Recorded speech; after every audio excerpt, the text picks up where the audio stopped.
Vamos dar início a mais uma edição do programa Pensando em Minas, que é organizado pela Escola do Legislativo da Assembleia Legislativa de Minas Gerais e que tem por objetivo discutir, debater, pensar temas que são importantes para a sociedade mineira e que visam também o fortalecimento da democracia. E hoje vamos falar de um tema bastante relevante, atual, por que não dizer necessário, que é meio ambiente e desenvolvimento sustentável. Esse tema foi escolhido por um grupo de alunos do ensino médio que fazem parte de um programa também muito exitoso da Assembleia Legislativa, que é o Parlamento Jovem. Os estudantes decidiram, durante o ano de 2020, estudar, debater, apresentar propostas sobre a temática ambiental. Atualmente, o Parlamento Jovem contempla 110 cidades mineiras e conta com a participação de mais de 4.500 alunos que estão mobilizados nessa discussão. Notícias sobre desastres com barragens, com incêndios, enchentes, mudanças climáticas fazem com que a população fique mais atenta e comece a debater temas relacionados ao meio ambiente. E cada vez mais se torna importante que ações para melhorar a situação aconteçam para harmonizar mais essa relação entre o homem e a natureza. Qual a situação do meio ambiente em Minas, no Brasil e no mundo? E como podemos colaborar para que a recuperação ambiental aconteça e também o desenvolvimento sustentável?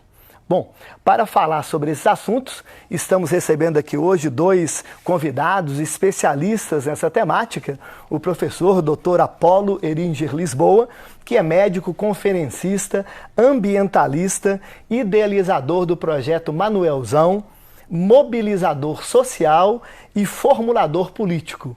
O Apolo também é escritor e tem diversos livros e artigos publicados na área literária, médica, ambiental e política. E recebemos também a professora Isabel Chiodi, que é engenheira civil formada pela UFMG, especialista em saúde pública pela Fiocruz, pesquisadora do CNPq. A Isabel também coordena o Núcleo de Construção e Conhecimento do Instituto Nacional de Estações Sustentáveis e Tratamento de Esgotos, que é um projeto de pesquisa, pelo que eu entendi, também do CNPq, junto com a UFMG. Antes de passar a palavra para os nossos convidados, eu ressalto que esse programa está sendo transmitido ao vivo pela página de Facebook do Parlamento Jovem e também pelo canal do YouTube da Assembleia Legislativa. Inclusive, eu incito os alunos, professores, coordenadores e todos aqueles que nos acompanham a fazerem seus comentários e suas perguntas na nossa live, que durante o próprio programa buscaremos passar para os nossos convidados. Primeiramente, vamos ouvir então o professor Apolo, ambientalista, que vai fazer sua explanação inicial.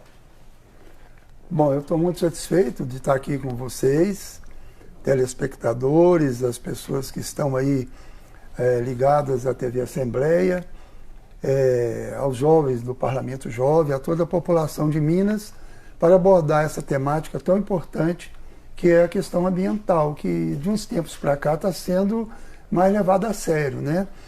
A gente, desde o século XIX, XVIII, com José Bonifácio de Andrade Silva, o patriarca da independência, que foi talvez um dos maiores ambientalistas do Brasil, ninguém sabe disso. Ele era um geólogo, foi da Academia de Ciências Europeia, né?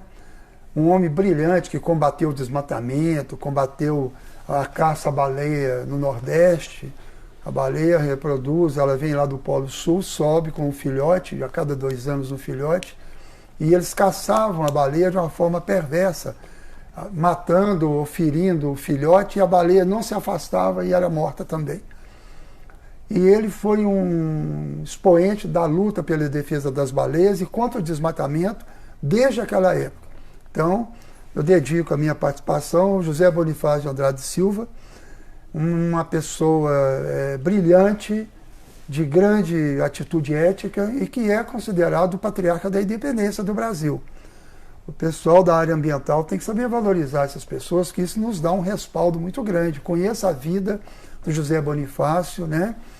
Para que a gente possa levar mais a sério a questão do ambiente. Porque quando o Brasil chegaram aqui as naus, melhor, portuguesas, o mundo ficou abismado de que havia um continente popular, cheio de indígenas, né?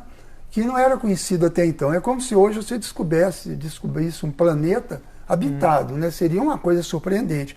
Foi esse tipo de surpresa que abalou o mundo em 1500. E o nome dado ao nosso continente foi Novo Mundo. Os primeiros viajantes só falavam de florestas, de rios maravilhosos. Era uma riqueza que isso deslumbrou o mundo. Tanto é que Saint-Hilaire, Spix e Martius, vários naturalistas, você encontra esses livros todos aqui em Belo Horizonte, no bairro da Floresta, na livraria Itatiaia. Todo o livro desses viajantes, do Rugendas, eles vieram para cá para estudar a nossa fauna, a nossa flora, os nossos rios, e escreveram sobre isso.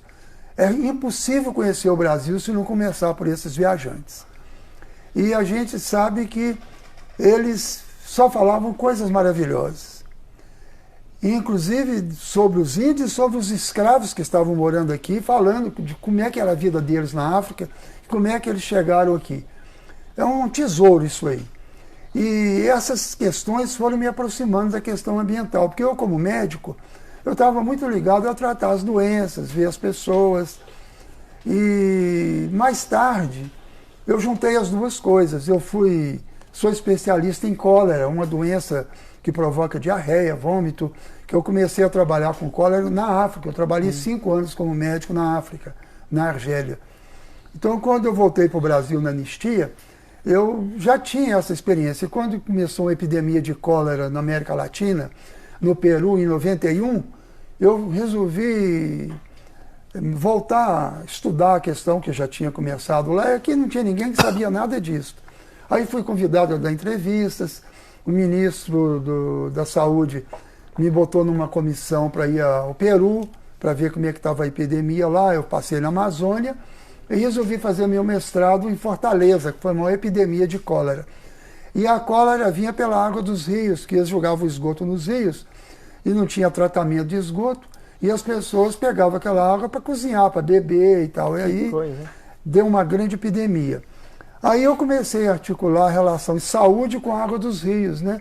Então, minha entrada na área ambiental juntou tudo isso que eu tinha acumulado na minha vida e, sobretudo, o trabalho do Projeto Manelzão de revitalizar o Rio das Velhas tinha a ver com o tratamento de esgoto, a volta do peixe ao rio e a lutar pela bacia de São Francisco, tá ok? Esse é um resumo que eu dou para vocês entenderem como que um médico pode se tornar ambientalista. Hoje eu debato aí com engenheiros a questão da transposição de São Francisco, que é uma coisa absurda. Discuto a questão das enchentes nas cidades, que são causadas por obras erradas de engenharia. Então, assim, o pessoal fala, mas ele é médico, ele não é especialista. Não precisa ser especialista, porque as obras que foram feitas por especialistas e deram errado.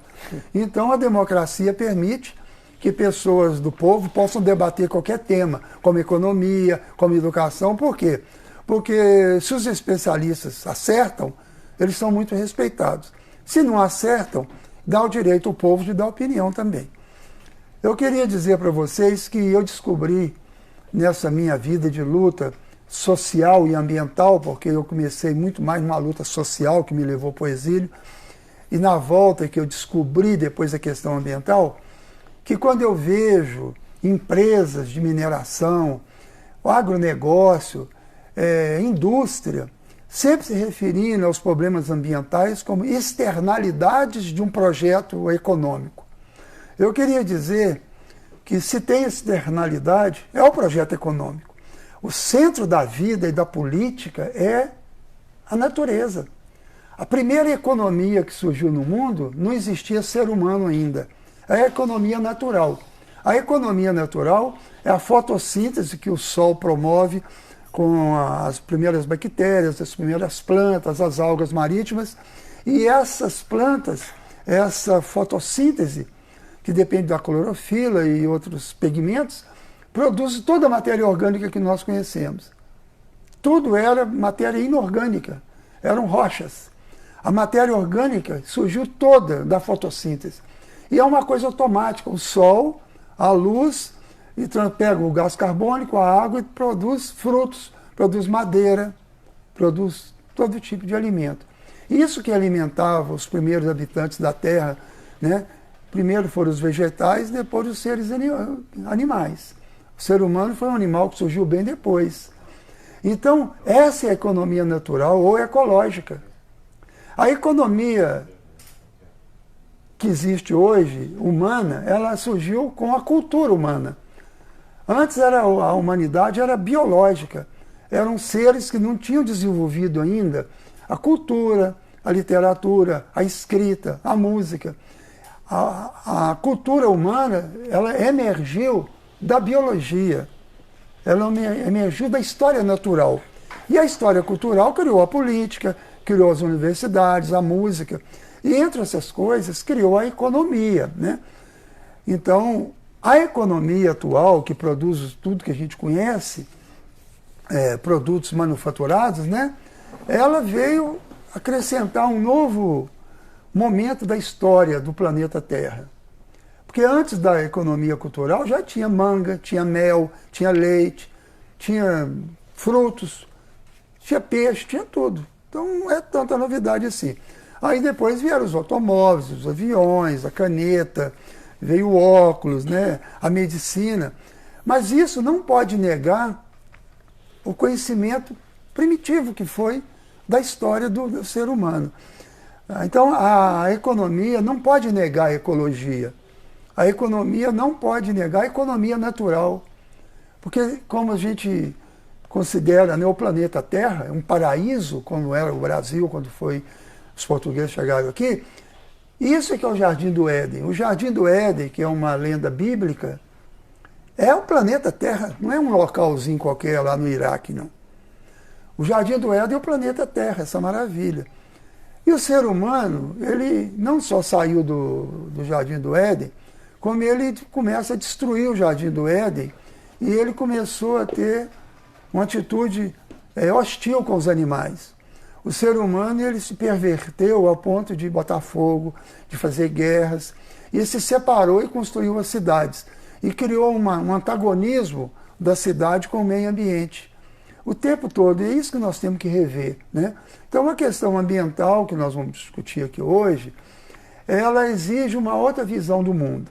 Nós não podemos continuar com a visão das capitanias hereditárias, que foram faixas cortadas no Brasil em lotes que iam do litoral para o interior, que foi dado aos grandes milionários portugueses e judeus que vieram da Alemanha, que foram colonizar o Brasil.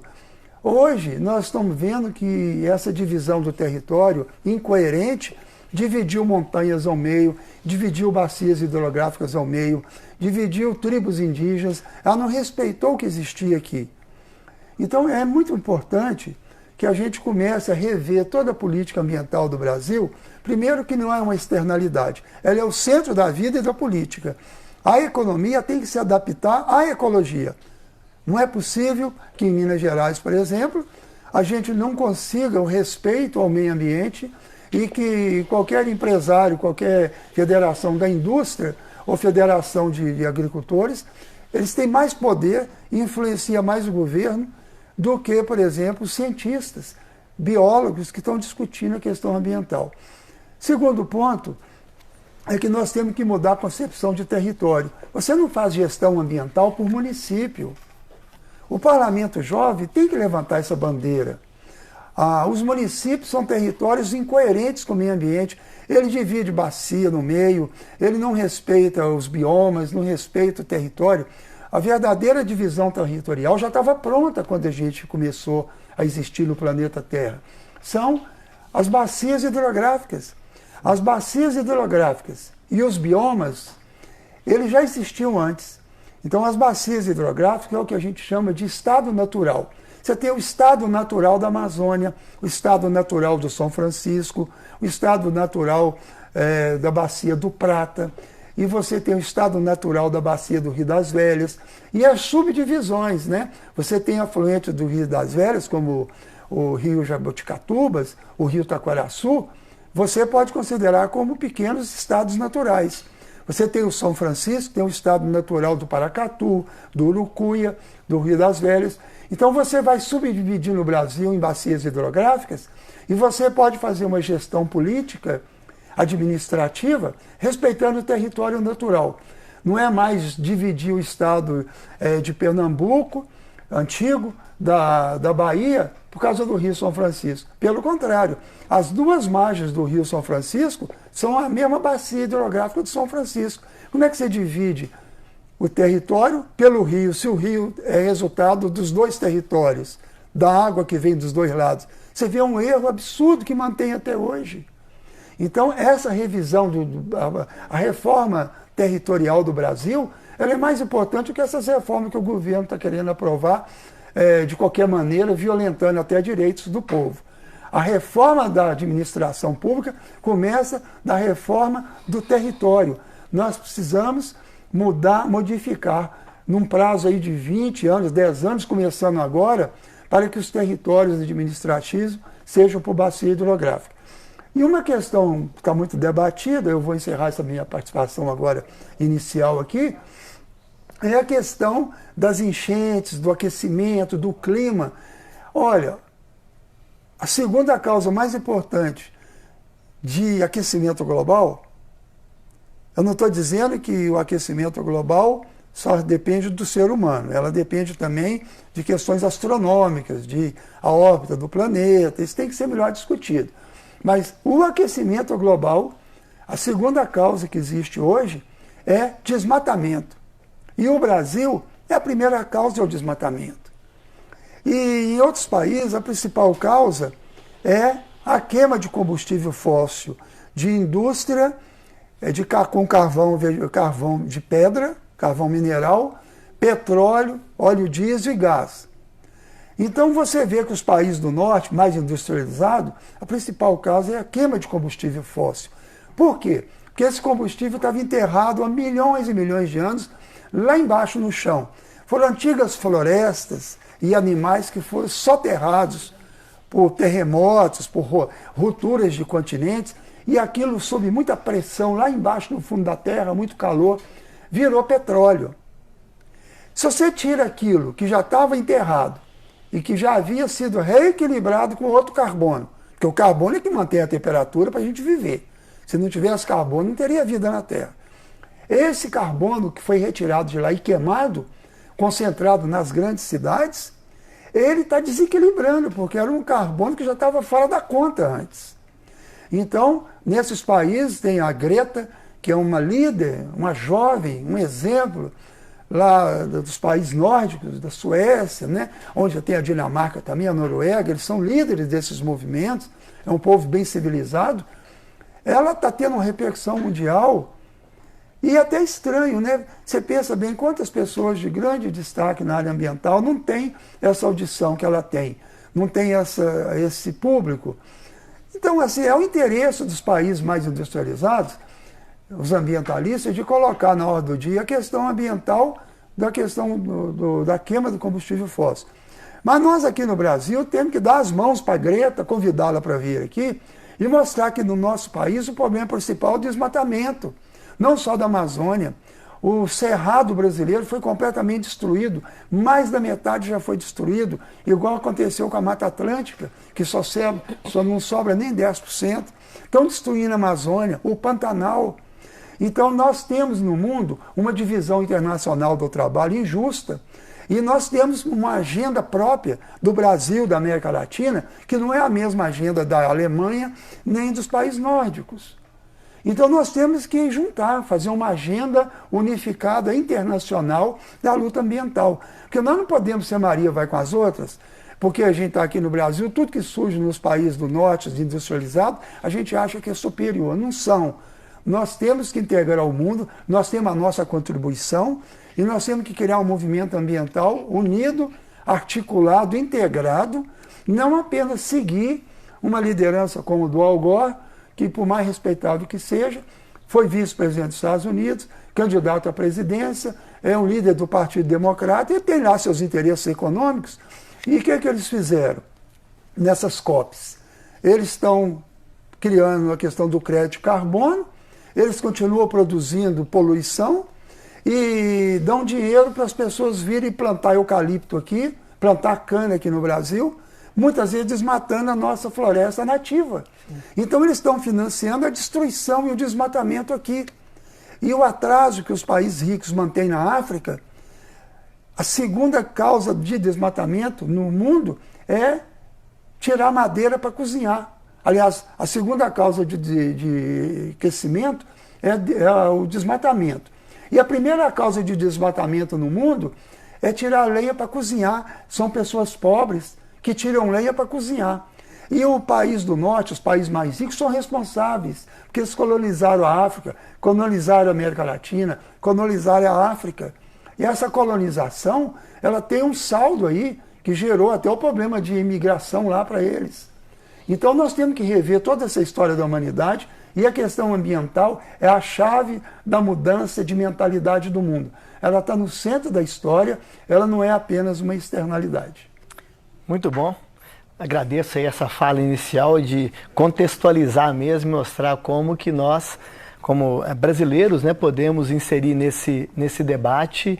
E de imediato eu já passo a palavra agora para a professora Isabel, para que possa também fazer sua fala inicial. Acho que eu vou pegar a fala do Apolo e...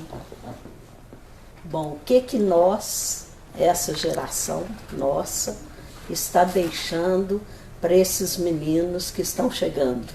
Por exemplo, os que estão participando aí do Parlamento Jovem. Nós tivemos um momento bom no mundo, de um certo equilíbrio, né, de forças. Isso melhorou, por exemplo, hoje nós vemos muito mais. Eu estar aqui, por exemplo, é um sucesso dessas coisas que nós acertamos, nós seres humanos, porque você morria com 30 anos de idade, né, o ser humano, essa era a proposta. Depois passou por 50, hoje nós estamos quase em 80, em termos de média, né?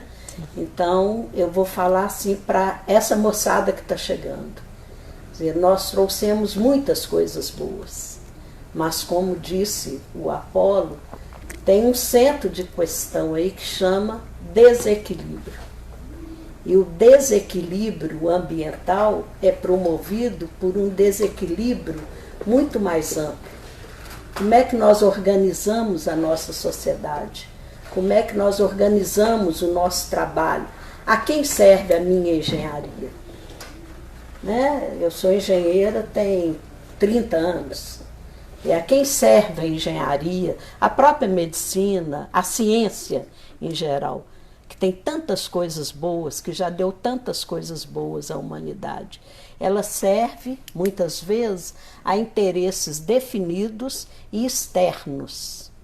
Eu lembro, quando eu ainda preocupava com essas questões mais sociológicas, digamos assim, né? Engenheiro que gosta de questão sociológica, eu li um texto uma vez que falava, tudo vai virar mercadoria. Eu acho que nós chegamos nesse ponto. Hoje tudo é mercadoria. Então nós concentramos riqueza nas mãos de poucos países, concentramos riqueza nas mãos de poucas pessoas e dentro dos países, nas mãos de pouca gente, dentro dos estados e das cidades, a riqueza, a terra, os minérios virou propriedade. E eu acho que está muito ligado a uma ideia de que o ser humano, feito à imagem e semelhança de Deus, pode dominar o mundo. Dominar o mundo significa pôr tudo para que ele, o ser humano, viva. E é o primeiro que vai morrer, que é o mais frágil. É um ser frágil, é um ser que não aguenta uma enchente. Quantas pessoas morreram agora, né? Sim. 80, 70, 80 pessoas aqui, né? Em Minas. As pessoas ficaram todas chocadas com as enchentes, porque ela afetou Lourdes, aqui em Belo Horizonte, ou afetou a Prudente Moraes. Quantas vezes os moradores das beiras ali do Ferrugem, do Arrudas, já perderam casas, já perderam vidas? Por quê? Porque nós achamos que nós temos domínio geral. Então a natureza é nossa, o minério é nosso, tudo existe para que eu viva. Eu quem? É a maioria? Não, é uma minoria. É uma minoria que está usufruindo das coisas que não deveria ter poder sobre. E aí, um recado que eu quero trazer, principalmente para a moçada mais jovem, vamos repensar, gente. Está errado. Nós estamos chegando nos nossos limites. Eu quero ter. Isso custa. A pessoa fala assim, eu sou contra tirar o minério. Mas ela quer o carro. Ela quer o computador. Ela quer cada vez algo novo. E isso não sai do nada. Então eu tenho que ter limite. Quem pode colocar limite? As pessoas que menos usufruem dessa exploração de uma meia dúzia de países que começou desde quando o Cabral aportou aqui. Aliás, errou o caminho, segundo alguns historiadores, né? Eles queriam mesmo ir para a Índia, não é isso? Aí aportaram aqui, descobriram o Jardim do Éden, né? Pessoas lindas, maravilhosas, uma paisagem, chegamos no paraíso. Aliás, só restou deste paraíso o nome Brasil, né? Porque a madeira que deu nome, o pau-brasil, foi a primeira coisa que nós começamos a perder. Depois destruímos a Mata Atlântica, praticamente toda. O Cerrado já foi e agora está aí na Amazônia. E junto com isso, as pessoas que hoje são o indígena que vive sem nada dessas coisas que nós temos, né? Relógio, sapato, essas coisas, são considerados menos humanos. Quem que é humano? Humano é aquele que só pega para si, né? Que não enxerga que tem um outro ali do lado, que não enxerga que o que eu faço na minha casa, na minha rua, na minha cidade, eu estou interferindo no ambiente, eu estou quebrando o equilíbrio desse ambiente.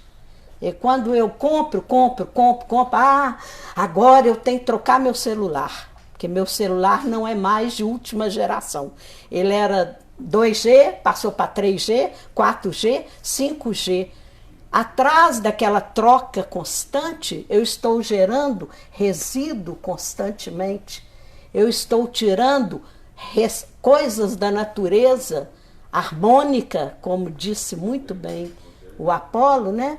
Perfeita, uma harmonia perfeita, estou tirando para um bem que eu usufruo, o outro usufrui, que ao contrário do que eu pensava quando começou a evolução, por exemplo, tecnológica, nós estamos menos conectados com o mundo. A gente vai na Índia, vai no Oriente, vai em tudo quanto é lugar, não reconhece o cara do lado. A gente é capaz de parar um carro e matar pessoas porque não gosta, porque mora na rua e está atrapalhando minha padaria. Olha onde nós chegamos. Então, meu convite nesse momento é para a gente, porque descarrilhou esse trem. E o primeiro ser que vai ser eliminado é o ser humano, que é o mais frágil. É porque acha que é demais e é o de menos, né? Você pode ver aí os microbinhos lá, os fungos, as bactérias, os vírus. Você mata um, acha um jeito de acabar com um, ele é um mutante. Ele vira outro e cada vez mais, né, perigoso para nós. E nós? Então, meu convite na questão ambiental hoje é o que eu estou deixando para essa geração que está chegando. E olha, é um peso. Essa moçada vai pegar uma terra com recursos acabando, né? Com um poder que serviu aos grandes interesses, a uma meia dúzia, como disse o Apolo. Eu me lembro, eu estava em Patinga, quando a Indonésia proibiu, salvo engano, a Indonésia, de plantar eucalipto. Para onde que veio o eucalipto? Para cá. Nós transformamos o vale ali do Rio Doce, Valadares, no eucaliptal.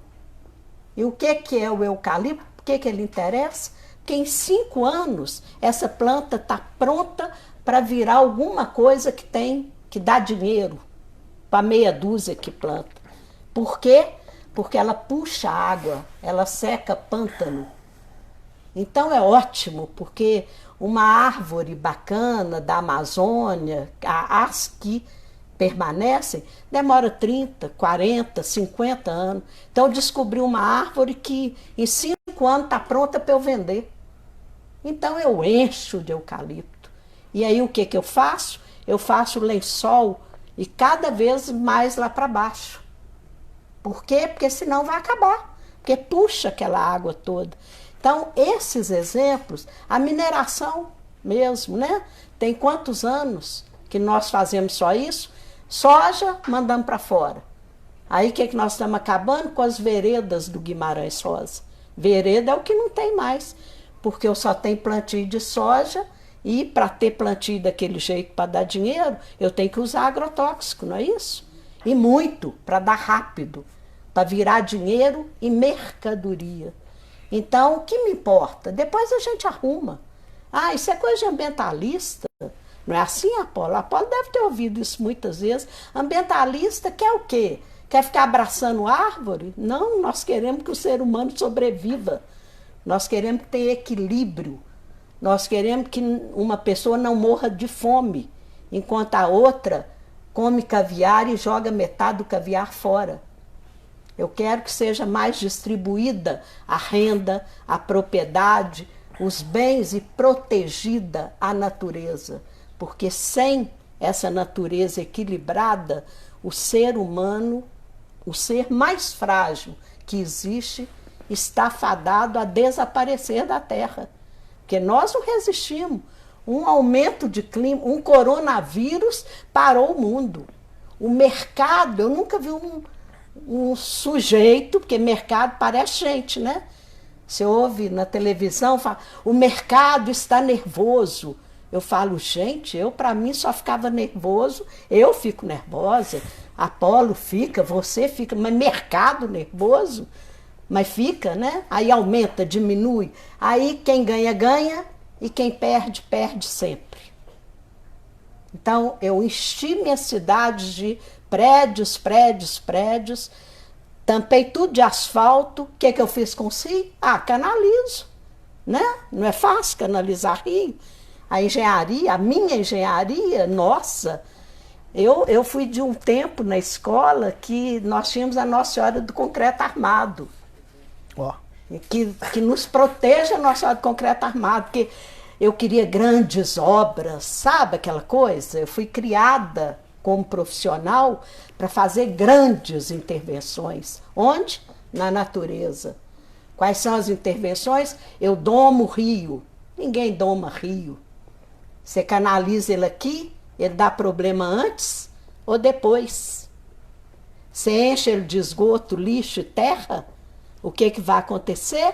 Ali na frente, aquela história de a onça que chega lá no primeiro bebe água limpa, só que agora não está sobrando quase água nenhuma. Então, isso é resultado de um jeito predador, explorador de uma natureza de recursos que são finitos. O Apolo falou muito bem aqui, são fósseis que ficaram lá milhões de anos. Aí eu quero acabar, porque eu tenho que fazer uma coisa nova, porque eu tenho que fazer uma mercadoria, porque eu tenho que vender, porque eu tenho que provar para você que você é pior ou melhor se você tiver aquele celular, ou aquela televisão, ou aquele sapato, ou aquela calça. E os pobres, pobre, aliás, né, pobre gosta de ter filho. Eu vivo escutando isso. Nossa, pobre adora ter filho. Não, é o jeito que ele tem de salvar alguns. Essa que é a verdade. Então, para mim, a questão ambiental ela está intimamente relacionada a uma sociedade predadora, a uma sociedade exploradora, a uma sociedade desigual e desumana. E, infelizmente, quer queiramos ou não, né, nós, seres humanos, somos seres mais frágeis dessa sociedade. Nós conseguimos destruir tudo, até a abelha. Estamos matando as abelhas, aí de repente você... mas a abelha era importante para isso, para aquilo. Então eu vou criar abelha agora. Eu vou criar uma abelha que resista não sei o quê. Para, gente. Para tudo. Fala assim, o trem descarrilhou. Vamos parar. E onde nós vamos começar? Vamos recomeçar. Não existe fronteira de município, né? O que liga município, o que nos liga é a água, que aliás é a única coisa sem a qual nenhum de nós sobrevive. Então, a bacia hidrográfica é uma unidade de planejamento simples. Por quê? Porque o que eu faço aqui em Belo Horizonte, lá em Contagem, vai bater, como dizia a música do Luiz Gonzaga, né? Vai bater no São Francisco, que vai dar no meio do mar. Quando a Samarco estoura uma barragem e mata o Rio Doce, são 600 quilômetros. Aquilo não recupera só por boa vontade. Demora 10, 15, 20, 30 anos, isso com muita vontade política de resolver. Então está na hora de parar, falar, olha, moçada, vocês que estão, né, nos assistindo, os jovens, estamos deixando muitas coisas boas, né? Porque nós morríamos com 30 anos, estamos morrendo com 80, olha que bacana. Então, para o ser humano, a gente evoluiu muita coisa. A medicina é extraordinária, a engenharia extraordinária, as ciências em geral, as ciências humanas extraordinárias, mas deixamos muitos problemas. Então, fala assim, vamos começar outra vez. Eu lá na minha cidade, vou abraçar aquele rio, né, que é meu. Não vou perder a intimidade com as águas, que é o que me torna vivo. Vou lá, abraça o rio, protege o rio. Mas aquele cidadão que mora na beira do rio, ele mora lá porque ele quer? Ele não mora lá porque ele quer. Ele mora lá porque ele não tem outra condição. Então vamos dar condição. Vamos tirar? Vamos tirar sim, porque é um risco para ele. Mas vamos colocá-lo dignamente como ser humano. Então acho que a ONU, por exemplo, ela deu agora, tenta, né? Essas organizações humanas são complexas, né? Porque tem muito interesse envolvido. Os Objetivos do Desenvolvimento Sustentável falam disso tudo aqui. Erradicar a pobreza, diminuir a desigualdade, a indústria mudar o seu perfil, inovar, né? A infraestrutura não pode ser... As coisas não podem servir ao ser humano, gente. Elas têm que servir ao planeta Terra, que é o mais lindo planeta, porque é o nosso planeta, né? Sim, lindo. Então, é isso. Isabel, agradeço bastante a sua fala inicial, que eu acho que é instigante e preocupante também, mas mostra a responsabilidade que temos que ter com o planeta e essa juventude toda ouvindo. E eu já informo que está chegando perguntas, já temos 3 perguntas aqui de Varginha, de Ouro Fino, de Ponte Nova, eu já vou começar a fazer, mas antes eu fazia uma provocação, Apolo, até com base na sua fala, você citou a Greta, e com base na sua fala também da questão do econômico, de pensar muito no consumo e menos no planeta, porque a Greta Thunberg, a menina lá da Suécia, é super bacana e você elogiou muito bem, tem toda uma preocupação e hoje é uma referência, é convidada o tempo todo, é capa da Time e tal e coisa. E até preparando para essa nossa conversa aqui de hoje, eu descobri que na sexta-feira passada teve uma conferência, não sei se vocês viram, chama Conferência de Ação Política Conservadora em Washington, e surgiu uma outra jovenzinha que estão falando que é a anti-Greta. O nome dela é Naomi Scheibe, é uma alemã, tem 19 anos, e o que ela fala é até um contraponto, até contradiz algumas coisas que vocês falaram. Eu peguei uma citação da Naomi, ela fala o seguinte, que o alarmismo das mudanças climáticas é uma ideologia desprezível e anti-humana. Você que elogiou os cientistas, ela falou claramente agora, na sexta-feira, até o Trump estava nessa conferência, ela falou assim que os cientistas das mudanças climáticas envergonham a humanidade. Então a gente percebe que tem todo um movimento também, que eu acredito que tem não sei o que está por trás disso, alguma coisa econômica, até algumas pessoas falam nesse sentido, de governos contrapondo isso que vocês colocaram aqui agora, né? Então, antes de passar para as primeiras perguntas, a primeira vai até para você, que tem a ver com a questão de esgoto, que você é especialista, mas eu peço, professor Apolo, que o senhor comente essa questão da Greta que o senhor falou e essa questão do próprio mundo, até do próprio Brasil, que tem tanta gente que questiona a própria questão ambiental. Sim. Olha, o debate, ele existe há muito tempo, porque pesquisas feitas no Polo Norte, no Polo Sul, eles botam uma sonda que vai profundamente nessa camada de gelo e depois eles tiram e estudam esse gelo e eles sabem a época que aquele gelo foi formado.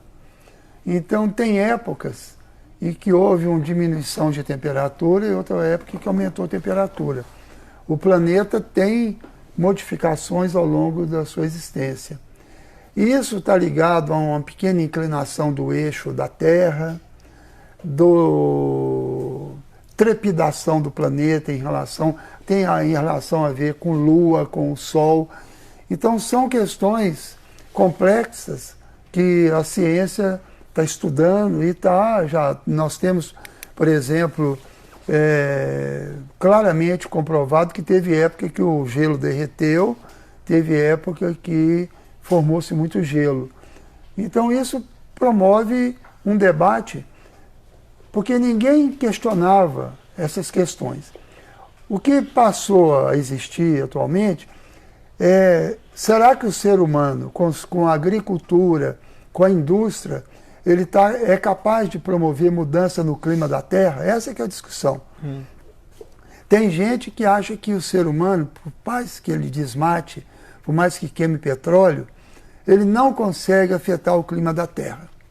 É um absurdo isso. E tem pessoas que acham que o ser humano ele pode modificar completamente o clima da Terra. É outro absurdo. Então você tem uma situação das órbitas dos planetas, do eixo de rotação, translação, que determina basicamente o clima da Terra. E nós temos também a cultura humana provocando. Por exemplo, o desmatamento é tão violento. Você olha o caso do Brasil. A Europa foi toda desmatada. Tudo isso na Ásia, o ser humano queimava lenha para comer. Na África, a África é igual ou pior do que o Brasil. É claro que isso alterou e é hoje a segunda causa de aumento de temperatura. Que existe aumento de temperatura provocado pelo ser humano, ninguém pode negar. O que eles estão querendo dizer é uma discussão enviesada, de querer contradizer o outro. O que eles estão querendo dizer? Não, o clima da Terra depende da órbita do planeta Terra, do movimento de rotação, translação. Não depende das nossas atividades. Isso é um absurdo. Você vê perfeitamente como que a água vai embora nas regiões que desmataram.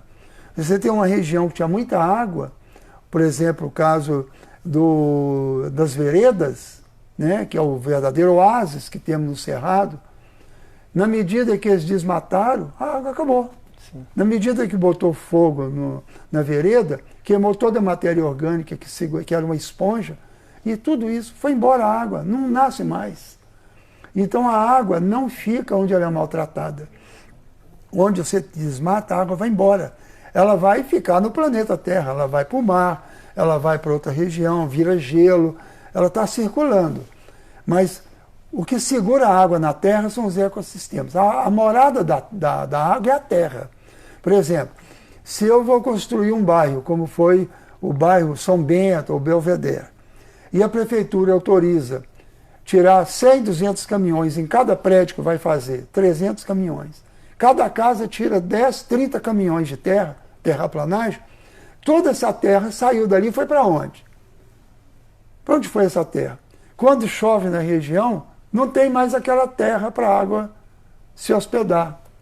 A morada da água é a terra. A água da chuva, ela tem que penetrar onde ela cai.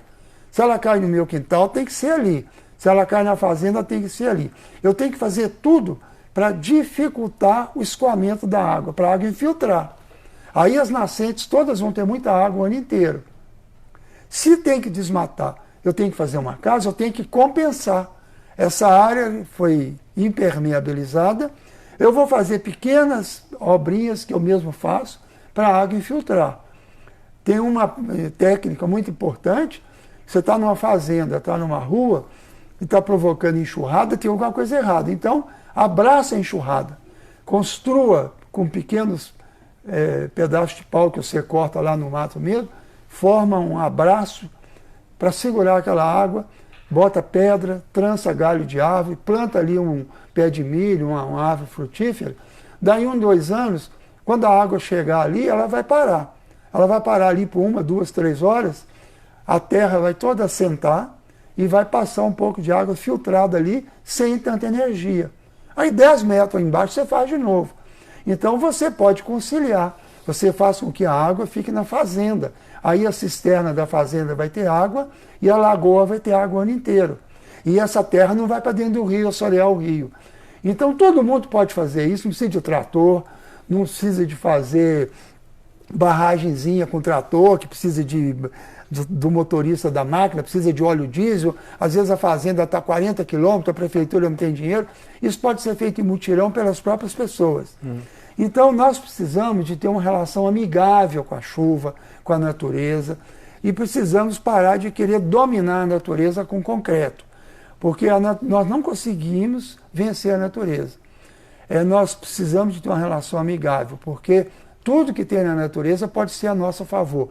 Por exemplo, os navegantes portugueses usaram o vento, que pode ser perigoso, e aqui, com a vela, desviaram a vela de direção, em vez dela derrubar o barco, ela ia empurrando o barco até chegar aqui, para ir contornar a África, para ir para a Índia. Nós podemos usar o vapor de água, a água fazer vapor e criar uma máquina a vapor. Nós podemos utilizar tudo que a natureza tem, a água, fazer uma hidrelétrica. Não é vencer. Nós não podemos construir na beira de rio, fazer avenida beira-rio. Tem que desmantelar isso, não tem outro jeito. Porque nós sabemos que a água tem o direito dela, ela tem o local que ela vai, nós podemos atravessar o rio com uma ponte. E a margem do rio utilizar como parque ciliar o ano inteiro. Só no dia que chover que você não vai usar. Então essa é uma visão que esse clima, tudo que está acontecendo, essas inundações, incêndio na Austrália, dos eucaliptos, tudo isso, não é por causa de uma coisa nova que surgiu. O aumento da temperatura está vindo pelo grande queima de fósseis, petróleo, carvão de pedra, que é um tipo de petróleo, uma pedra, e gás. Então isso realmente provoca aumento. O desmatamento é o segundo. Então está havendo um aumento da temperatura, sim. Mas todos os males que têm acontecido, incêndio florestal, inundações, ia acontecer, independente disso, por causa das obras de canalização de rio, por causa de construir casa na beira do rio, por causa de construir a avenida beira-rio. Então, nós não precisamos de culpar o povo pobre, como o prefeito do Rio de Janeiro acusou, que as inundações no Rio, porque os pobres jogam lixo na rua. O que está causando as inundações no Rio de Janeiro é coisa antiga, vem do Império. Né? Ali na Praça da Bandeira do Rio de Janeiro, eu morei lá, inundações causadas por canalização. Eu já vi inundação no subúrbio do Rio, Irajá, que invadiu a minha casa, eu morava no andar térreo. A água entrou dentro da casa, vindo pelo bueiro, a água entra de baixo para cima, vai até no segundo andar de um apartamento, se precisar. Então isso tem a ver com obras, com a ocupação indevida do solo e com desmatamento e tudo. Essa mudança climática existe. Ela aumenta, mas não é por causa dela que está havendo a maioria desses problemas aí, não. Bom, Tem uma pergunta aqui que eu vou direcionar para a Isabel. Já chegaram outras, inclusive, né? Essa primeira é justamente do Gleison Marques, que é de Varginha, coordenador do Parlamento Jovem Varginha, e ele pergunta o seguinte: meu nome é Gleison, boa tarde, coordenador do Parlamento Jovem do Sul de Minas. Sabemos que o Brasil tem quase 50% da população sem coleta de esgoto. O saneamento básico é uma das principais questões a serem enfrentadas no Brasil? Gleison. Isso. Gleison, 50% no máximo de coleta. E do esgoto que eu coleto, eu trato 70%. Então, de verdade, eu coleto e trato do esgoto todo que gera, né? Eu faço as contas aí, 50%, 70%, 35%. Coleta e tratamento.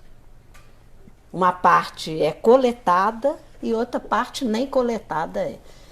É um grande problema? E eu diria que é um dos maiores problemas, né? Nós temos números vergonhosos em saneamento.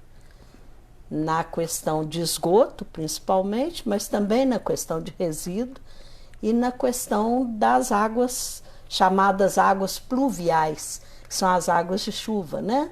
A drenagem nas nossas cidades, que eu brincava com alguns colegas engenheiros meus, que uma grande obra da engenharia é uma placa. E uma placa assim: se chover, não trafegue nesse local. Por quê? Porque aí a prefeitura não precisa nem pagar, nem a seguradora vai pagar seu carro, se você for levado. Porque se você dirige, você sabe ler. Se você sabe ler, você viu a placa. E se ali você não podia trafegar. Então, eu diria assim, a falta de coleta de esgoto, a falta de tratamento de esgoto é um dos mais graves problemas que nós temos no Brasil, sob o ponto de vista da engenharia sanitária e sob o ponto de vista da saúde pública. Porque perdura nesse país doenças que nem existem mais nos compêndios de medicina, talvez, né? Tipo diarreias que matam, porque a quem acomete essas doenças? Se eu tiver uma diarreia, hoje, no estágio atual da minha vida, é uma dor de barriga. Agora, quem não tem o que comer, quem não tem um médico para olhar, quem não pode comprar um remédio, vai morrer. Ou vai ficar subnutrido, vai ser uma criança que vai ter problema, inclusive no desenvolvimento dela. Então, o saneamento continua sendo uma realidade muito triste do nosso país, Gleison, infelizmente. E só completando? Sim. Você falou do ponto de vista do ser humano. E aonde os animais vão beber água? Ixi, aí... Todos os peixes, todos os passarinhos, todos os animais do campo estão bebendo esgoto da cidade e ficando doentes também, porque eles têm a mesma saúde nossa. É água única e saúde única. Nós não temos 2 pesos, 2 medidas. A natureza exige que os animais tomem água limpa e nós não podemos poluir água nenhuma, né? Não podemos ter uma visão antropocêntrica. Antropocêntrica. De verdade, os animais... eles costumam ainda desaparecer daquela região, aí eles vão para outra, aí eles vão achar a mesma situação e vão morrendo. E lá tem agrotóxicos. E vão acabando, né? Então, nós somos poderosos, nós acreditamos mesmo que nós somos donos do mundo. Estão chegando várias perguntas aqui, o tempo está passando rápido, tem quase 1 hora de programa, né? É interessante, né? Aí eu vou passar, tem até uma direcionada para o professor Apolo aqui, mas na medida do possível é importante ter a profundidade e tudo, mas até para a gente poder contemplar todos os estudantes, né? Tem o professor Jaime Santos, que é de Ponte Nova e coordena uma dos fóruns do Parlamento Jovem em Escolas Públicas, pergunta ao professor Apolo: como pensar em ações locais do ponto de vista de planejamento de bacia hidrográfica numa cidade como Ponte Nova, que é a última cidade do Vale do Rio Piranga, com 330 quilômetros de extensão e drena a água de cerca de outras 30 cidades? Claro, boa pergunta, porque... Jaime Santos. Vamos dizer que eles tratem 100% dos esgotos num grau de depuração de 100% também. Né? Porque você pode tratar 100% do esgoto meia boca, né? Sai o esgoto do mesmo jeito. No caso, ele tem razão, porque tem que ser uma coisa solidária. Toda a bacia hidrográfica do Rio Piranga precisa de ter a mesma proposta, de tratar seus esgotos do mesmo jeito. Porque senão ele trata lá em Ponte Nova e o esgoto da bacia toda chega lá. Não tem condição, entendeu? Então é necessário que haja a gestão solidária. Isso reforça essa ideia de que nós temos que ter os estados naturais por bacia hidrográfica, planejamento por bacia hidrográfica e bacias hidrográficas contíguas dentro de um mesmo bioma têm a sua semelhança, são parentes. Então você pode fazer coordenação de múltiplas bacias também que são vizinhas uma da outra, lindeiras que se chama. Então essa visão de mudar a divisão territorial administrativa e política, ela é fundamental e atende à pergunta dele. Mas nesse caso, até uma demanda minha, essa mudança de gestão administrativa na política ambiental, porque na política geral na política seria quase... geral, na política econômica sobretudo. Aí que está a questão. Pode parecer utópico, mas não é não. Você pode fazer isso em 20 anos, 30 anos. Você determina que vai haver modificações no território, de tal maneira que os territórios se refiram a uma bacia hidrográfica. Por exemplo, plano diretor. Você tem que fazer o plano diretor da bacia e o plano diretor do município ser coerente com o plano diretor da bacia. O plano diretor fala assim, eu tenho até tal ano que tratar todo o esgoto. Eu não posso julgar agrotóxicos no rio. Você tem que ter um plano diretor da bacia que seja feito com a participação de todos os municípios. Se os comitês de bacia hidrográfica funcionassem bem, infelizmente não funcionam. Eu fui presidente do comitê do Rio das Velhas, fundador do comitê do São Francisco, estou decepcionado. Quem manda nos comitês de bacia hidrográfica em Minas hoje e no Brasil são as federações de indústrias e os grupos de irrigantes do agronegócio. Isso é um absurdo. Eles têm interesse em não pagar pela água, eles não têm interesse em voltar o peixe, o pescador que tem, o povo, eles têm interesse em usar a água como insumo. Então, a mudança da base territorial administrativa para planejamento tem que ser política do Estado, tem que ser tudo. São os estados naturais. Isso precisa de uma reforma na Constituição brasileira urgente. Eles têm feito muita reforma na Constituição por coisas que não têm a mínima importância. Mas vale a pena citar a lei que regula saneamento, ainda, a 11.445, a lei federal, ela tem a bacia hidrográfica como sua unidade de planejamento. É verdade. E já está na lei. Já está na lei. Então, você pode utilizar isso, inclusive, quando for fazer um plano na sua cidade, lembrar a qual bacia eu pertenço. Inclusive, e conversar com os outros municípios, porque não adianta, coisa integrada, não adianta eu fazer um ótimo plano diretor aqui, se Contagem está jogando esgoto aqui, está jogando lixo para cá. Doutora Isabel, eu vou dar então outro exemplo, já que você citou esse. A Lei Agrícola Brasileira, de 1991, a Lei Federal 8.171, determina no artigo 20 que a unidade territorial para a gestão da agricultura brasileira é a bacia hidrográfica. Já está escrito, veio antes da Lei das Águas. Então, as modificações, nós temos que revogar o Tratado de criação das capitanias hereditárias. Nós temos que o Brasil do século XXI, ele tem que fazer a transição dessa questão territorial e todo o planejamento ser feito sobre a mesma base territorial. Você não pode ter cada área da economia e da administração ter uma base territorial diferente. Como é que você pode administrar um país que tem 20, 30 bases territorial diferentes? Polícia Militar tem uma, a educação tem outra, a economia tem outra, a saúde, a assistência médica, melhor dizendo, tem outra. Não é possível. Isso está completamente errado. Bom, tem uma pergunta aqui do estudante Cássio Pousas, de Catas Altas. Aí eu faço para a professora Isabel. E também o professor Apolo pode comentar, ele pergunta qual país é exemplo a ser seguido no mundo na questão ambiental, emissão de carbono e sustentabilidade. E ele complementa, para tornarmos a maior parte da economia sustentável, a base seria começar pelo saneamento básico, aquilo que você já comentou, mas ele pergunta qual país seria essa referência, e eu já emendo, até atendendo uma questão aqui, que foi colocada pela professora, pela Selma Moura, da UFMG, não sei se é aluna do Parlamento Jovem, ela fala o seguinte: na fala dos debatedores, eu gostaria de ver a discussão a respeito da mudança do seguinte paradigma: visão econômica da ecologia para a visão ecológica da economia. Ótimo. Visão econômica da ecologia, que se fala, para a visão ecológica da economia. Então, comente um pouquinho essa temática e para o aluno Cássio, se existe alguma referência de país com... Ô Cássio, o planeta Terra é um só. Então, nós temos países, são exemplos.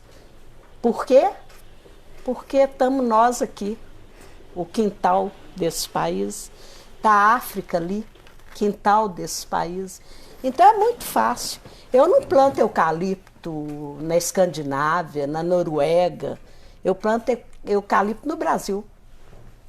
Né? Por quê? Porque aí depois é só levar. O que eu levo junto? Eu levo água. Sim. Por exemplo, a soja, eu levo um mundo de água junto. E não pago por isso. É uma água que eu exporto sem contar. Né? Eu levo minério.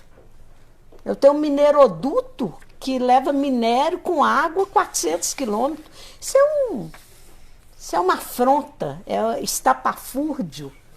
Uma coisa que parece que nós estamos em 1500, 1600, 1700. Nós estamos no século XXI. E continuamos agindo como se estivéssemos antes da Revolução Industrial. Nós continuamos com um modelo agroexportador, né, extrativista, tiro. Aí é fácil país que só recebo a coisa prontinha, agrego valor e vendo para você outra vez. Quer dizer, você me manda matéria-prima, eu faço ela ficar bonita e útil para alguma coisa, sob o meu ponto de vista, e ainda te vendo. E você ainda compra e fica satisfeito de imitar um modelo falido. Um exemplo, assim, até pegando também, aproveitando, para a moça lá que está querendo ser a anti-Greta, né? Sim, Eu acho que assim, basta ficar na Praça 7 ali. Vai para a Praça 7 ou vai para a Serra da Moeda, veja a diferença de temperatura. Porque o que nós emitimos ali esquenta, que fica insuportável aquele pedacinho ali. Então é fácil de medir, né, com o nosso próprio nariz, as diferenças e o nosso calor do corpo, né? A gente põe ar-condicionado, por quê? Né? A gente não devia pôr, não, gente. Nós temos tanto vento, tanta coisa, por que nós ficamos aqui confinados? Então, acho que nós vamos ter que rever muitas coisas. Temos países modelo? Temos. Por quê? Porque esses países colonizaram e exploraram. E nós vivemos das sobras. Então, qual o modelo que nós seguimos? Modelo norte-americano. Carro. A Europa não tem carro, não.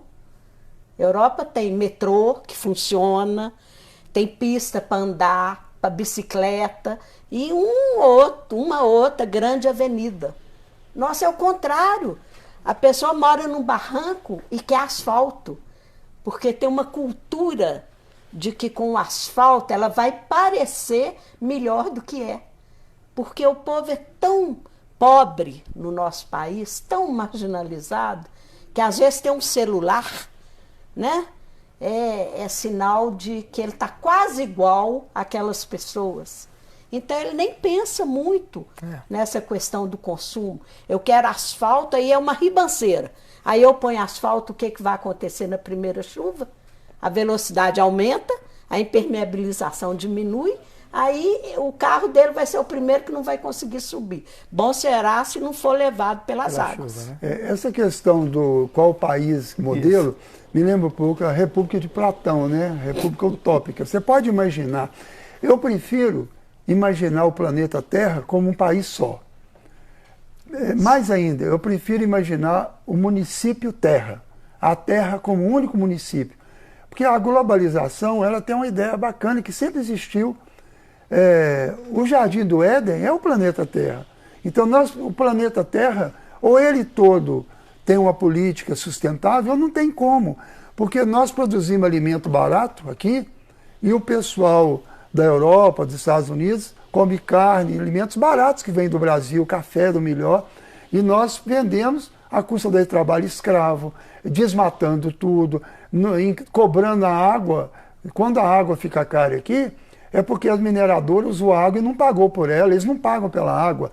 O agronegócio não paga pela água que usa, quem paga é o consumidor de água de Paracatu, que tem aqui em Roça, que não paga pela água que usa, que é uma canadense. Lá no Canadá eles são bonitinhos e faz sujeira aqui, né? Como o Riacho dos Machados, que tem outra canadense do ouro.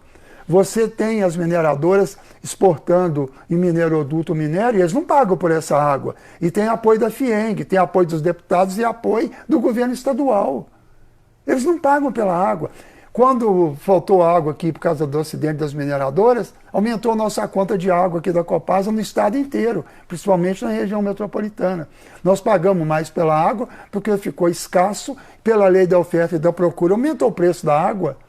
Então nós somos explorados por uma economia mundial. Então não tem essa de procurar um país ideal. Nós precisamos de uma economia global. O capitalismo propõe a economia global, mas eles não querem direitos de cidadania globais. Por que o africano não tem direito à liberdade, não tem direito a uma vida digna? A América Latina e a maioria da Ásia ainda, que está melhorando depois que outros países lá romperam com a dependência colonial. Nós não podemos ter uma globalização só para meia dúzia. A globalização é direitos iguais para toda a humanidade. Eu sou a favor da globalização do bem. Eu sou a favor da globalização que todo mundo tem direito a comer. E a outra questão que foi levantada é a questão como a economia vê a ecologia e como a ecologia vê a economia. Isso. Eu acho que eu falei disso no início, que é o seguinte, só resumindo para a Selma, né? Até guardei o nome dela, que eu achei interessante. Selma Moura, parece. Isso nome mesmo. e sobrenome eu guardei. Então é o seguinte, antes de ter essa economia cultural, tudo que havia antes na ecologia era economia também, economia natural ou ecológica, que era automática. O sol, a fotossíntese, a produção de produtos orgânicos. Tudo veio, era tudo automático. O ser humano, ele resolveu plantar as árvores, colher as sementes, ele resolveu fazer a roça.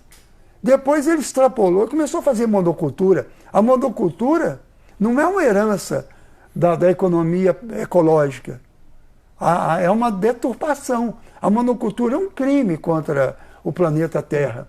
A exportação só de soja, não para alimentar o povo do mundo, eles falam que a agricultura é importante porque está produzindo alimento. Toda a soja quase é para fazer óleo e alimentar animais do Brasil e do exterior, fazer ração. Aí você cria animais, porco, frango e cria gado, para depois matar os animais, submetendo os animais a um sofrimento cruel, para a gente comer carne. Por que a gente já não é vegetariano direto? Por que a gente não abole a pecuária e a gente começa a ser vegetariano e tira um ciclo da economia, o alimento vai cair o preço, menos da metade. Aí você vai democratizar o acesso ao alimento no mundo inteiro. Então está muito mal contada essa história. As interpretações que a imprensa dá, as interpretações que são dadas nas escolas, ela é uma ideologia que está dominante no mundo, mas não corresponde à verdade. Nós temos uma falsa cultura, que é a cultura da opressão e da destruição do planeta Terra. Então o que a gente propõe é que se ecologize a economia atual.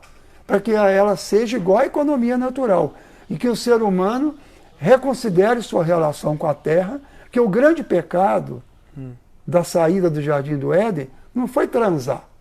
Porque se não tivesse havido amor, não teria gente, nós não estaríamos aqui. Por que eles inventaram que não pode transar porque o homem, Deus não quer? Deus fez o homem para transar. A reprodução só pode ser feita assim nos animais. Essa conversa fiada não tem nada a ver com a Bíblia, nem com Deus, não. Tem a ver com gente de cabeça ruim. Nós precisamos de fazer com que o ser humano recrie o Jardim do Éden, que ele volte à natureza e que ecologize a economia. Toda economia tem que ser ecológica. A economia, ela tem que ser uma externalidade da vida na Terra. A política e a economia tem que se enquadrar dentro da ecologia desse mundo. É aí que está a inteligência, a sabedoria, a sustentabilidade, entendeu? Não existe sustentabilidade só na imprensa, com matéria paga, não. Todo mundo é sustentável, a Vale, a Senibra, todo mundo é sustentável. Mentira. A sustentabilidade ela tem que ser ecológica, restabelecendo o equilíbrio natural da ecologia. Só para fechar, sim, para a moçada do Parlamento Jovem, e pessoalmente eu nisso, eu posso diminuir, por exemplo, o consumo. Essa fome de consumir, né? Ter o melhor celular, o tênis todo dia, a calça todo dia. Não tem dinheiro, mas aí eu vou no cartão de crédito, eu me endivido porque eu tenho que estar desse jeito. É um primeiro passo. Diminuir o consumismo, diminuir...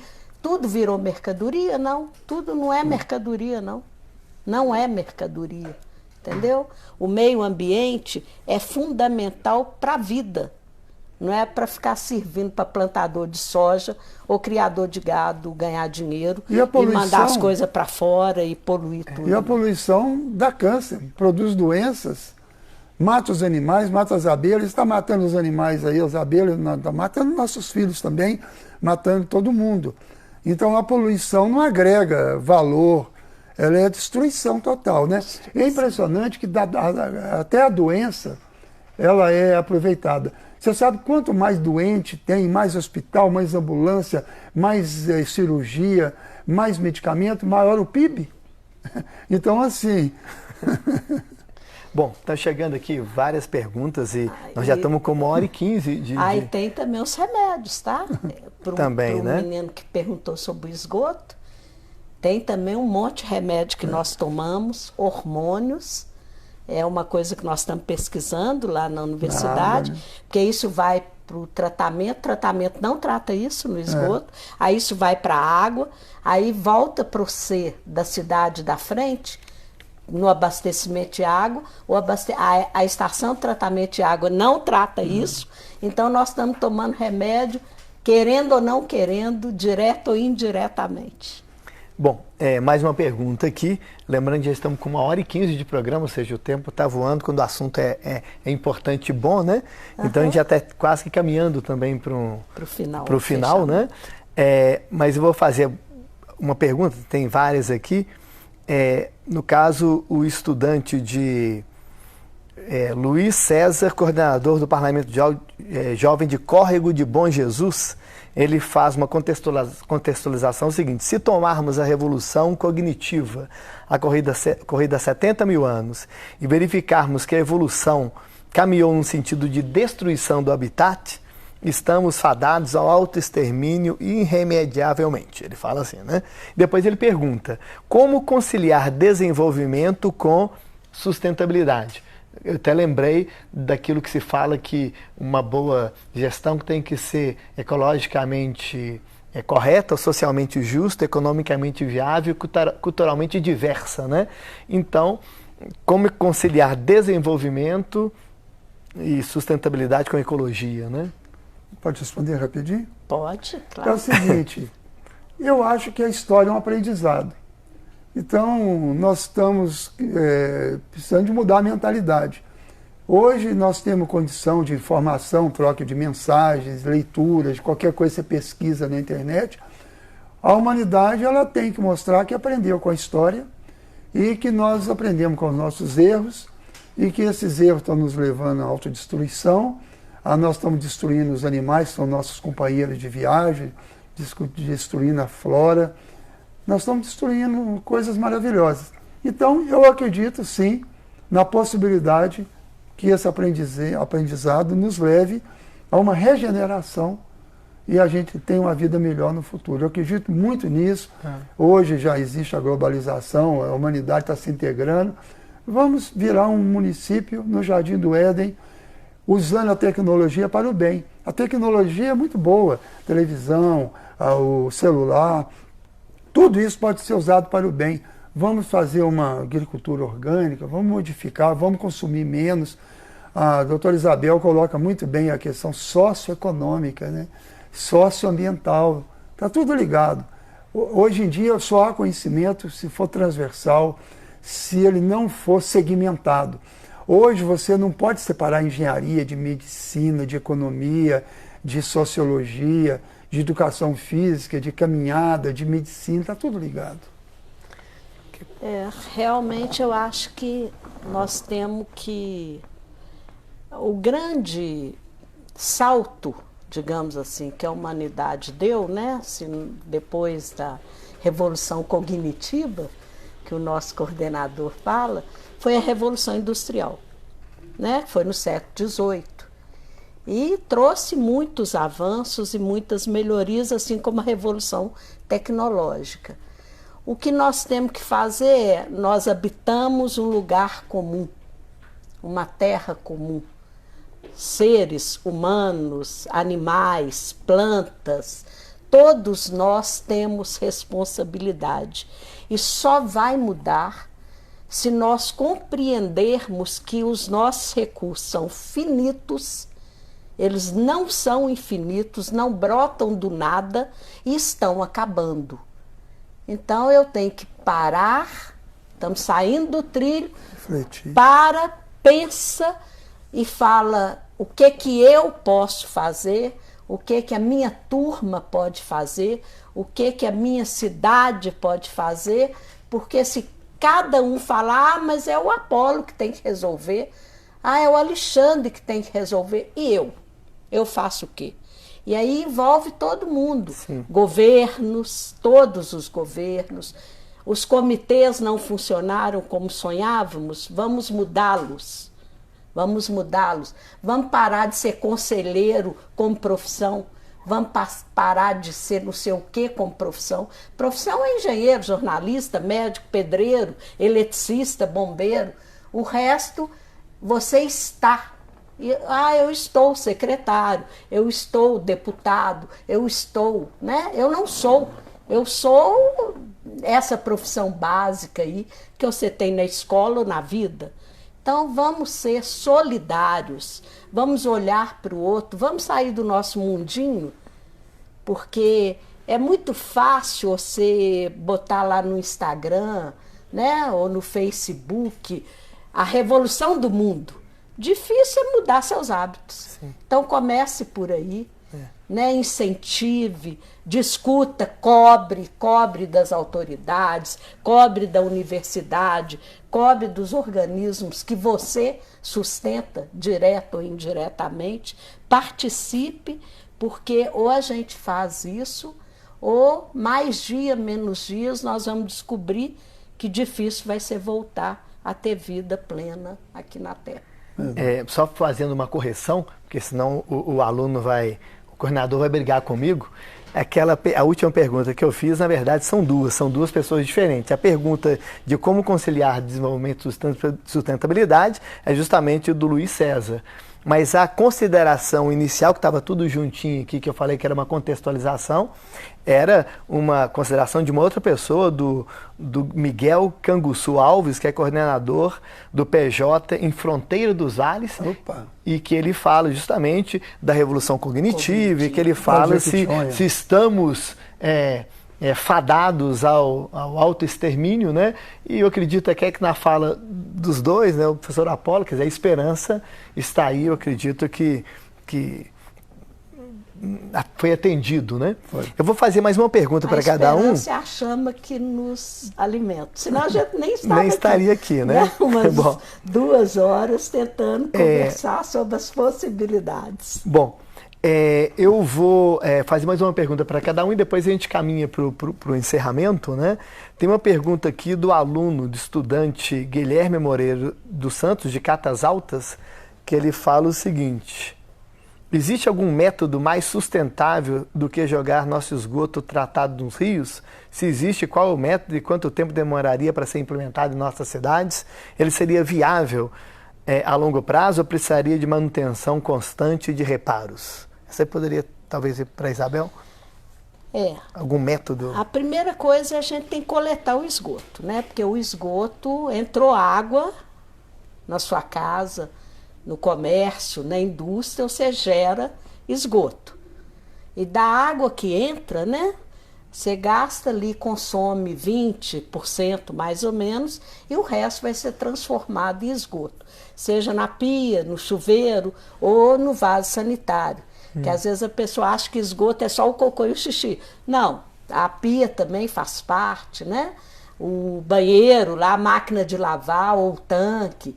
Tudo isto gera o que a gente chama de esgoto, né? Então, assim, primeira coisa. Segunda coisa, a nossa engenharia, e eu posso falar tranquilamente porque eu sou engenheira, e acho que a engenharia é uma ciência maravilhosa, fundamental. Ela pensou muito, foi construída muito nos moldes das cidades ideais. E, às vezes, por isso, nós temos 50% de pessoas que a gente não consegue coletar esgoto. Porque a cidade não é ideal, a cidade é real. Então, eu não tenho uma cidade bonitinha, que eu ponho uma rede bonitinha de esgoto e que aí vai fluir diretamente para um cano grande lá na beira do rio que vai interceptar, que lá vai levar para uma estação de tratamento, que vai tratar de maneira maravilhosa e voltar para o rio. Esse é o cenário ideal. Sim. O cenário real temos que tentar formas diferentes de esgotamento, às vezes em pequenas áreas. Qual que é o que foi usado até hoje? Você pega todo o lixo e leva para um lugar, para um grande aterro. Você leva todo o esgoto e leva para um lugar que é uma estação de tratamento. Isso quando funciona. Não, vamos tentar esgoto condominial, que a gente já faz em prédio. Porque o prédio é um esgoto condominial, não é? Isso. Você, quando compra um apartamento, você sabe que o esgoto do apartamento de cima vai passar ali perto de você. Se tiver problema lá, você vai ter que discutir com ele ou com o síndico. Podemos fazer isso no plano também, em conjuntos de casas, que seja possível. Então, técnicas não faltam. Tá? Entendi. Técnicas tem muitas. E uma pergunta que vem do Tiago Basoli, coordenador do Parlamento Jovem de Ouro Fino, no sul de Minas, mais ligado à questão da enchente. Ele fala que, tendo em vista as inúmeras enchentes registradas no nosso estado, gostaria de saber como enfrentar essa situação, objetivando o trabalho dos jovens do Parlamento Jovem na criação de políticas públicas que produzam resultado eficaz no combate às enchentes. Lembrando que durante esse ano todo eles vão trabalhar essa temática e um dos produtos é justamente a apresentação de projetos de lei, como um parlamento jovem, o próprio nome já diz, né? Políticas públicas para enfrentar tudo isso que vai ser levantado durante o ano. Olha, eu tive uma experiência que me marcou muito no Espírito Santo. Numa reunião do comitê do Rio Doce, todos os comitês estavam presentes, até o governador do Espírito Santo estava lá, o Hartung.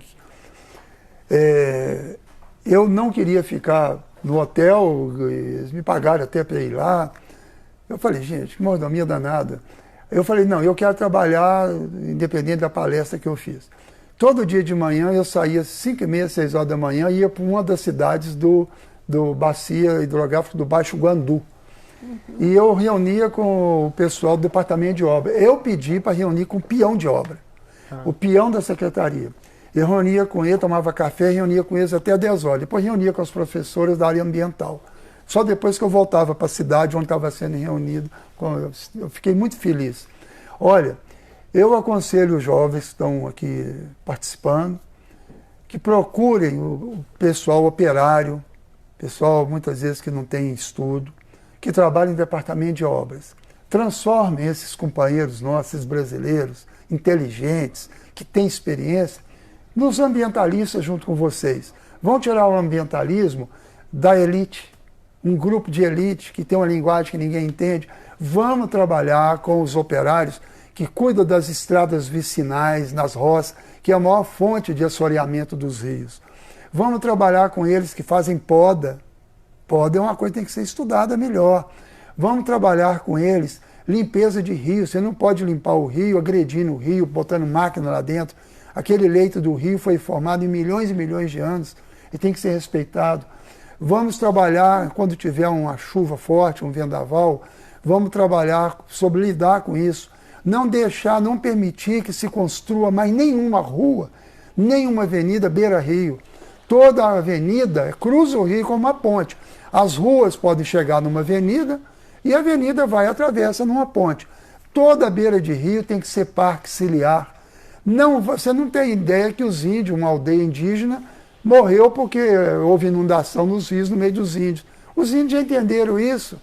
Então, assim, as faculdades, todas elas, até de engenharia, todas elas, as escolas, têm que fazer educação ambiental com coisa prática. E muitas vezes tem que aprender com os operários do departamento de obra. Então, essa ligação do jovem com o departamento de obras é uma proposta que eu faço, está até no meu blog. É uma experiência que eu vi. Eles ficaram emocionados em me cumprimentar um a um e falaram: nunca nós participamos de uma palestra. Toda vez que tem palestra sobre meio ambiente, nós nunca fomos convidados. E isso, palavra dita por vários operários do departamento de obra.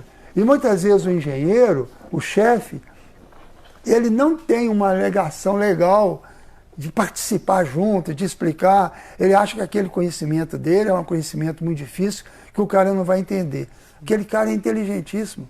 Aliás, quem faz combate à dengue também, esse cara tem que ser empoderado intelectualmente. Eu não posso dar corda num ser humano, ele vai para a rua cumprir tarefa, acabou a tarefa, ele fica parado, assentado no meio-fio, esperando o supervisor chegar. Porque senão perde a luta para a dengue. O pernilongo da dengue é inteligente.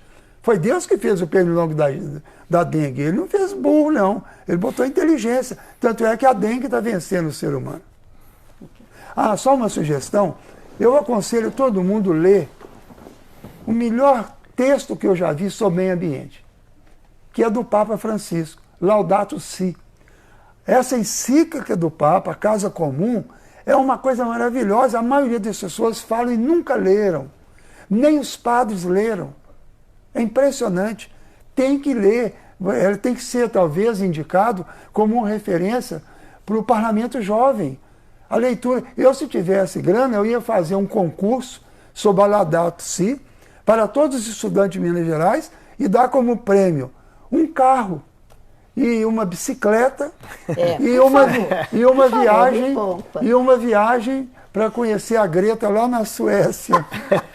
Né? Então eu acho que, eu estou brincando aqui, mas uma viagem, por exemplo, para conhecer a Amazônia, né? Eu acho que nós temos que estimular os jovens a estudar mais, a ler mais. Tem muita gente que está numa adesão à ideologia, só ideológica, meio ambiente, as questões sociais. Tem muito cara que é socialista, ambientalista, só ideologicamente, mas não tem embasamento científico, não estuda a história.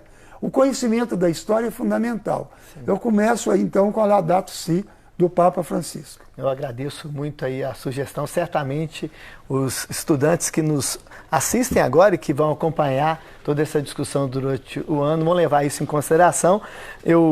Relato tem mais algumas perguntas, só falando do Raoni, que fala de questão mineral, tem um outro professor também de Ponte Nova, mas de qualquer forma essas perguntas depois podem até ser encaminhadas para vocês. Eu posso até dar meu e-mail, eles podem mandar que eu respondo todas. Então apololisboa@gmail.com. Apolo Lisboa com L só. Eu gosto de responder. A rede social é uma oportunidade que caiu do céu para nós. Ela é uma possibilidade. Eu fico, às vezes, horas e horas respondendo pacientemente as pessoas que me mandam mensagem. Eu não tenho coragem de não responder. Eu acho que é uma sacanagem você não dialogar com as pessoas que estão te procurando. Ótimo. Eu quero só fazer... teve um exemplo que nós trabalhamos, nós criamos uma rede de capacitação e extensão tecnológica em saneamento. E o INCT, inclusive, saiu daí também, para capacitar os trabalhadores. E aí não é o engenheiro só, porque o engenheiro também precisa, né? Para até mudar a visão, às vezes, do engenheiro. Ou o técnico, o tecnólogo, ou o gestor. Mas também o operador da rede de água, de esgoto, o gari da limpeza urbana, né? Aquele trabalhador que fica correndo 20 quilômetros atrás de caminhão aí na chuva, no sol. Então, nós temos uma rede, foi belíssimo o trabalho lá pela Federal. Por que foi belíssimo? Porque promove esse encontro de uma teoria sistematizada na universidade, com uma prática que a pessoa está ali, conhece mais do que você da prática e você conhece mais da teoria. Então, a nossa ideia era o quê? Juntar o saber prático com o saber teórico e construir, de fato, um conhecimento naquela realidade. Então, eu me lembro que a prefeitura de Raul Soares, quando nós ligamos para lá, aí a engenheira que me atendeu disse, olha, professora, mas aqui você sabe bem o que é um operador de rede de Raul Soares? A Universidade Federal de Minas Gerais vai dar um curso para o operador de rede. Aí eu falei assim, ele sabe ler? Sabe. Então, para nós, é ele que nós queremos alcançar.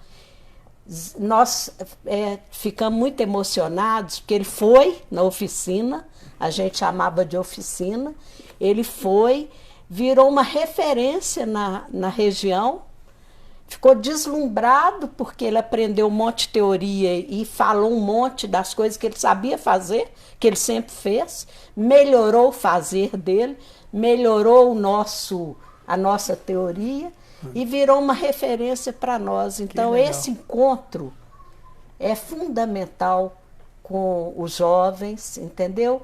Com a universidade, com quem fica pensando só, com quem fica fazendo só. Tem que ter o equilíbrio. Sim. Eu vou resolver fazer a pergunta da mineração, porque é a única que está pendente de estudante, a gente tem que valorizar. É o Raoni Felipe, também de Cartas Altas, ele fala o seguinte, pergunta o seguinte para os dois, né? Vocês acreditam que essas novas técnicas implantadas na mineração, com essas novas técnicas, haverá redução dos impactos ambientais? Olha, eu estou estudando muito mineração porque eu fui criado, meu pai lá da região norte de Minas, né? Meu pai que fundou a escola federal lá em Salinas, nós fomos para lá em 53, eu tinha 10 anos.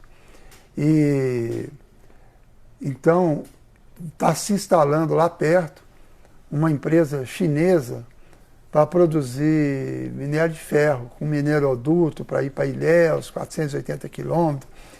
O minério lá é muito fraco, é 20%, eles vão fazer virar 66% de qualidade, vai gastar muita água, um monte de coisa assim. Então, hoje mesmo saiu um artigo meu no Jornal de Montes Claros, e amanhã e depois vai sair também, que são 3 artigos. Eu tenho hoje também, eu li uma notícia no jornal O Tempo, que a FIENG está protestando contra uma lei nova, um PL na Câmara Federal, que foi aprovada no Senado, que obriga a aumentar a segurança das barragens de rejeito. Olha que absurdo. Protestando contra aumentar a barragem de rejeito, morreram 270 pessoas, gente pobre, gente rica, todo mundo, acabou com a vida lá de Brumadinho, do Rio Paraopeba, acabou a vida do Rio Doce, né? E o pessoal achando que é exagero, que vai diminuir, vai diminuir o PIB de Minas Gerais em 5%, 6%, que vai trazer um prejuízo de 139 bilhões de reais. Olha para você ver, que absurdo, né? Você ter a chance de reorganizar toda a mineração. Então eu posso responder para ele assim, a mineração só vai mudar quando entrar um governo que for ambientalista, que defender a ecologia. Nós, ambientalistas, não podemos ficar pedindo, deixa eu participar. Eu estou nisso há 30, 40 anos. gente não consegue quase nada. Eles não respeitam as decisões do próprio Conselho de Meio Ambiente.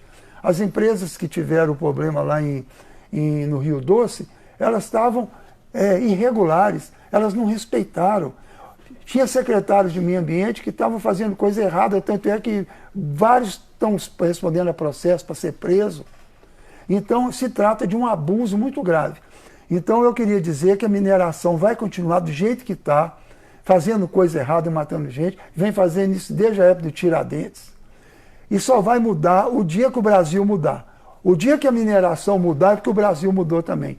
Porque ele só valoriza dinheiro, arrecadação, não valoriza os rios, não estão nem aí para o peixe do rio, não estão nem aí para a saúde das pessoas, não estão pouco se importando com aumentar a poluição. Eu estou falando isso assim, do fundo do coração, radicalmente, porque não adianta esperar que eles vão mudar se o povo continuar aceitando isso. Infelizmente, muita gente pobre, o único emprego que tem é na mineração. Depois que você gera 2.000 empregos, qualquer modificação que vai ter, eles falam, vão fechar a empresa, aí vai 2.000 pessoas defender a mineração. Eles não estão defendendo a mineração, eles estão defendendo o emprego. Então eu proponho que a mineração do Brasil seja feita mais devagar para abastecer a metalurgia e a siderurgia. A indústria metalúrgica e a indústria siderúrgica produz bem de capital, produz máquinas, gera emprego e o Brasil vai desenvolver. Nós estamos produzindo um país neocolonial, exportador de commodities primárias, agrícolas e minerais, e estamos zerando os empregos na metalurgia e na siderurgia. O Brasil está com a siderurgia e metalurgia acabando, porque todo o minério está desenvolvendo na China. Isso tem que mudar. Não há outra maneira de abordar essa questão, a meu ver. E o mais grave, assim, eu acompanhei muito a questão da Samarco lá. E que morreram 19 pessoas, né? Então foi em 2015. Foi, isso. E aí logo 3, 4 anos depois veio a Vale. O que me... A Samarco é Vale também. Eu sei, mas assim, o que me impressionou na questão lá de Brumadinho é que a moçada que morreu, a maioria era trabalhador terceirizado da Vale, o pessoal da própria empresa. Você faz uma sede administrativa na frente de uma barragem de rejeito que qualquer pessoa com o mínimo de conhecimento sabe que no mundo inteiro não se faz mais barragem daquele jeito, que eles chamam de amontante, né? Alteanda montante, usando rejeito da própria mineração. Aí você põe a sede administrativa, sabe para quê? Para servir de propaganda. Para dizer, olha como eu tenho certeza do que eu estou fazendo aqui. Foi mesmo. Então não tem noção. Você mata 270 pessoas, destrói toda uma cidade ali, o Rio Paropeba e tudo isso, como foi com o Rio Doce. Então ao colega que perguntou, eu acho que a mineração ela não pode ser um bem em si mesmo. Tirar, mandar para fora, mandar para fora, mandar para fora e comprar as coisas com valor agregado. Nós estamos fazendo o que se fez aqui, plantando cana-de-açúcar no Nordeste. Né? Plantamos cana, mandamos a cana toda para depois comprar as coisas prontas. Pagando lá o valor agregado, empregando gente lá. Nós continuamos fazendo a mesma coisa. Com minério, com soja, com cana-de-açúcar, com eucalipto. Isabel, chega. Bom, já estão me falando aqui que já está na hora do encerramento. Eu quero agradecer muitíssimo a participação do professor Apolo, da professora Isabel. Tenho certeza que essa discussão foi muito rica. Essa pergunta mesmo da mineração que fizemos no final valeu super a pena, porque trouxe uma reflexão mesmo sobre postura, participação mesmo, né? Mais do que controle, a participação nesse processo todo para a gente pensar em avançar, que é o que nós queremos, né? Chamada prosperidade como um todo, né? E antes de encerrar, eu quero agradecer todos aqueles que estão participando, acompanhando a nossa live aqui no Facebook, no YouTube, e comunicar que esse tema é tão importante que durante o mês de março serão mais 3 programas, além deste, destinados a essa temática ambiental, sempre às terças-feiras, às 14 horas. Na próxima terça, dia 10 de março, vamos falar de mudanças climáticas e proteção da biodiversidade. Vamos receber aqui também 2 especialistas, o Júlio BD e a Maria Emília. No dia 17 de março, um outro programa falando de práticas sustentáveis e desenvolvimento econômico. E no dia 24 de março, recursos hídricos e saneamento básico. Então, com essas informações, eu mais uma vez agradeço os 2 convidados. A Isabel vai passar o e-mail dela. Não, o pessoal quiser saber mais, no nosso site, Facebook, Instagram, etsustentáveis.org. Vai lá porque tem um monte de vídeo, programa sobre água, esgoto, educação ambiental, política de saneamento. Okay? Muito bem. Estamos disponíveis. Então, agradecendo a participação de todas. Muito obrigada, viu, a vocês, ao programa. Nós é que agradecemos. Com essa moçada de Minas. Certamente foi muito rico. E convidamos todos, então, para participar da próxima edição do Pensando em Minas. Boa tarde.